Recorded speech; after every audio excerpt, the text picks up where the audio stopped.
Support comes from Missouri Forest Products Association, committed to sustainable and sound conservation of the state's forests, which support more than 41,000 Missouri jobs, resulting in a $10 billion industry.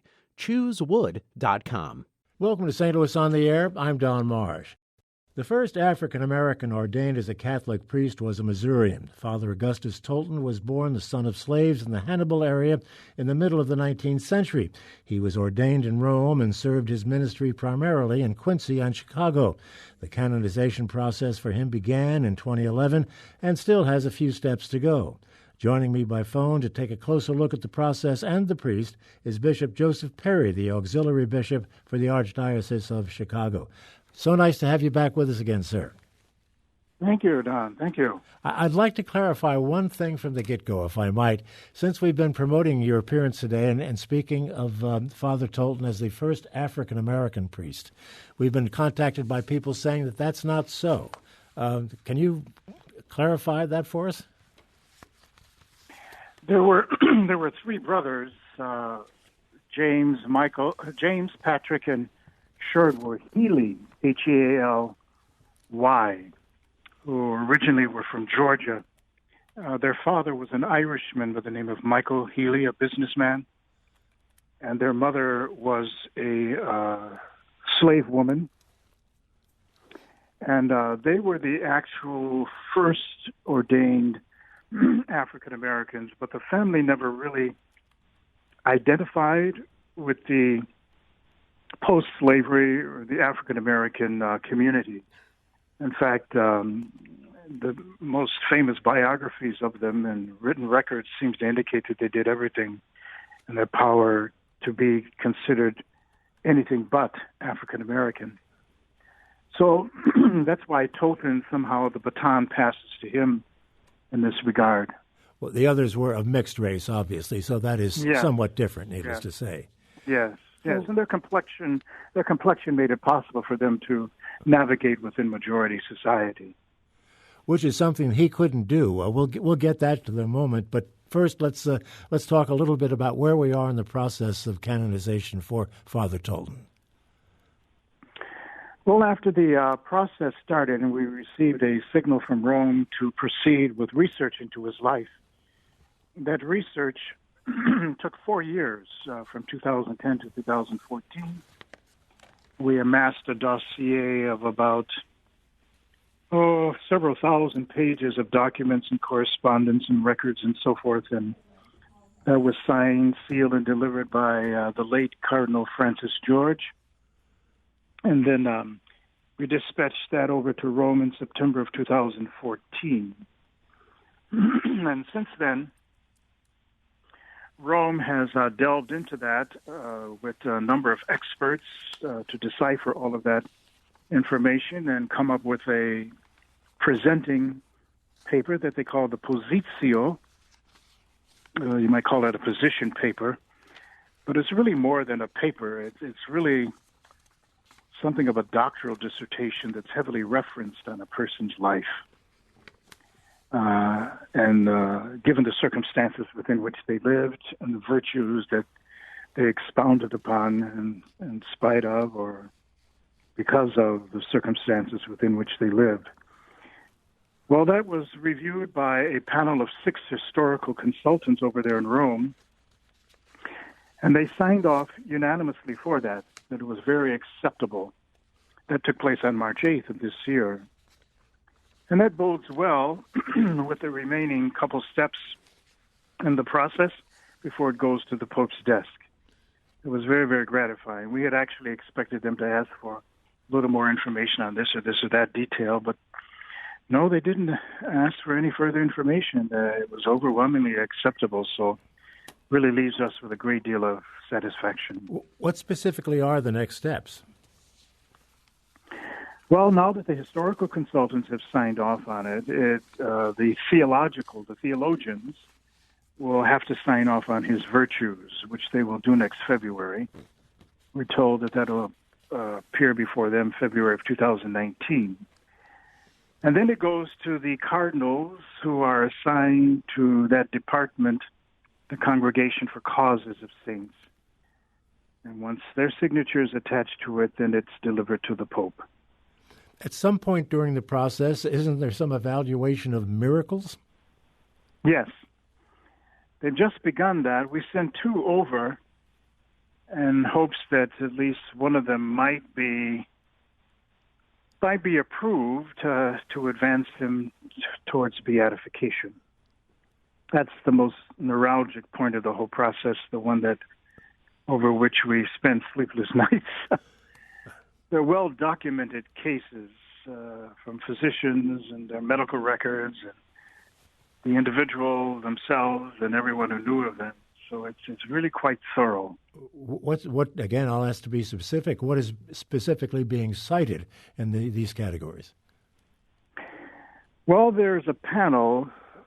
I've heard of at least in one instance there's 5 physicians, and another I heard the panel is 9 physicians. They're asked to examine the case record of a person's illness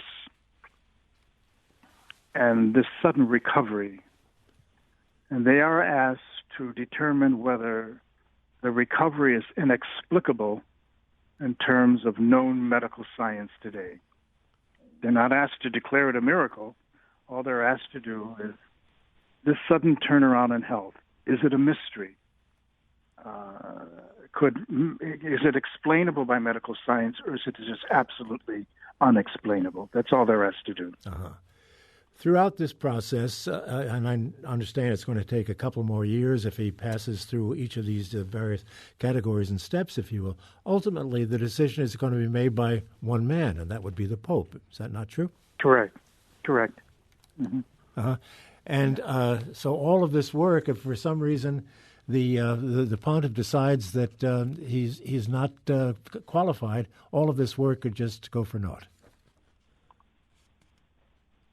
Yes, I suppose you could say that. That's the worst outcome, but we trust that that won't happen. We trust. I mean, if we can get him beatified, that in itself is a major, major accomplishment. Sainthood asks for an additional miracle, but someone else will be in charge with working towards that. But at least so far,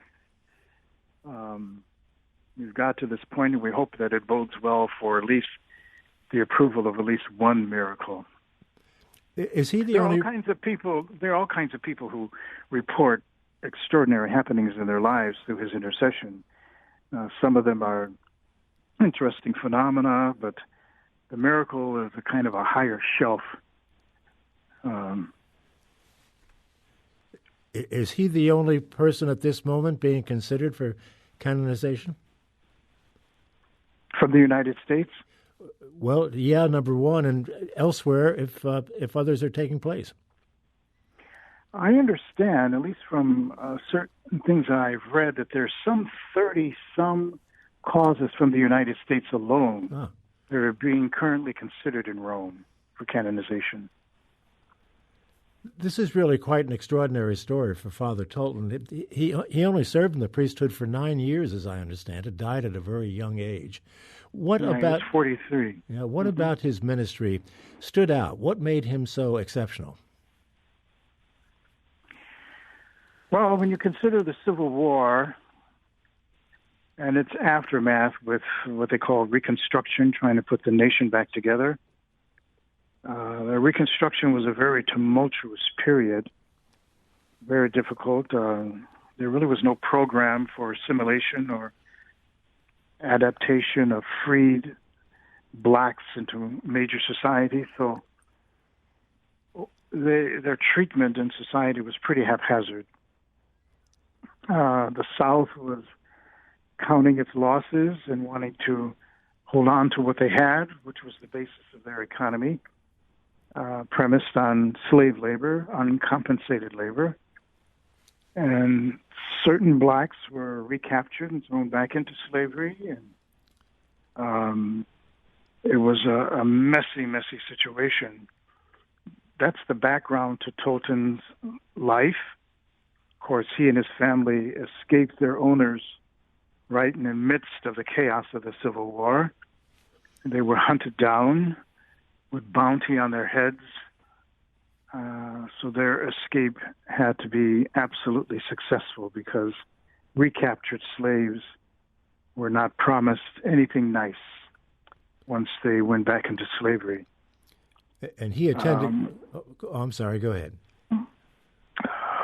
Milling around in society in Quincy and trying to get educated was very, very difficult for him, but some pretty heroic individuals, namely priests and nuns, tutored him and eventually got him into Rome to study because there was no institution here that would accept him under the terms of apartheid that existed at that time. And even in his priesthood, some reviled him, others accepted him, but it caused him a lot of suffering and isolation. But through it all, he kept open arms for everyone, either white or black, and was kind of mistreated because of that openness and accused of creating a situation of integration that society and the church was not ready for in the 19th century. Did he minister primarily to blacks? His first pastorate there in Quincy at St. Joseph's Church was to a group of blacks, but what made Quincy's situation so difficult for him, there were whites in the community who gravitated to his church, and that raised the ire of his fellow priests and even Protestant ministers in the area. Even his own bishop, who wrote to Rome and accused Tolton of creating a situation that was really unacceptable at that time, so they advised him to get out of town. And? Archbishop Patrick Feehan in Chicago invited him to come up to Chicago and work with a fledgling group of black Catholics that were worshiping in the basement of a church downtown. And that occasioned his transfer from Quincy to Chicago in 1889. Were racial attitudes in Chicago at that time much different than they were in Quincy? To a large degree, with the exception that racial isolation in the midst of heavy European immigration into the city was a challenge unto itself. He was assigned to the South Side, which was largely slum tenements, kinds of neighborhoods with poor Irish and poor blacks, freed slaves, escaped slaves, and no social programming to assist those poverty situations. But he poured himself out into that, trying to help people survive with food and clothing and staying away from alcohol. He did a lot of AA work in those days and tried to create some semblance of a Catholic church for that community there on the south side of Chicago until his untimely death. Was he well known? Was his ministry well known at the time, beyond the neighborhood, if you will? Yes, it was, and he was invited around the country to give talks and speeches and to offer mass, simply because he was a news sensation. No one had ever seen a Roman collar around the neck of a black man before, in the name of Catholicism. Even Cardinal Gibbons in Boston invited him several different times to come out and to speak to audiences. So he was quite well known, no doubt about that. One other part of the story that is intriguing to me is the fact that during this whole process of his history and as the canonization process, his body was actually exhumed at one time as part of this. Why? Well, the churches, that's a practice that goes back to medieval times when finding the grave or the remains of an alleged holy person was one indication that the person really existed and was not a figment of someone's imagination. And then the church has always been interested in areas of persecution against the church, of finding the remains and keeping them away from profanation by the enemies of the church, who sometimes would take the bodies and profane them. Henry VIII did that with Thomas Becket, destroyed the tomb and the grave there, for which we have very few relics in that. So we have to document with a forensic specialist and our anthropologist what we find, if there's something to be found, and send that over to Rome as part of the process. And we only have a few seconds left. Where is he buried? In Quincy, at St. Peter Cemetery in Quincy, Illinois. By his request, he was buried there. I imagine all of this, the exhumation and the rest of it, a great deal of ceremony involved with all of it. Oh, yes, yeah. Indeed. I would have to think so. Ceremony. Well, I hope we have a chance, Bishop Joseph Perry, to talk about this again soon. I gather it's going to be 2019 before we take a next step. And I appreciate your filling us in on Father Tolton. It's a remarkable story. Archive versions of past St. Louis On the Air programs available for download or podcast at stlpublicradio.org/STLonair. St. Louis On the Air is a production of St. Louis Public Radio, 90.7 KWMU. Thank you so much for listening. I'm Don Marsh.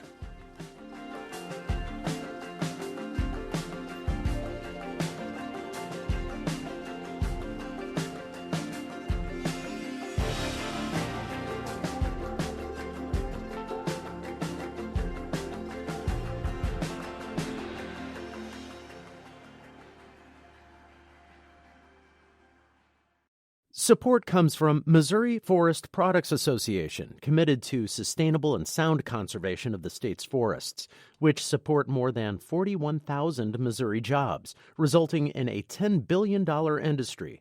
ChooseWood.com.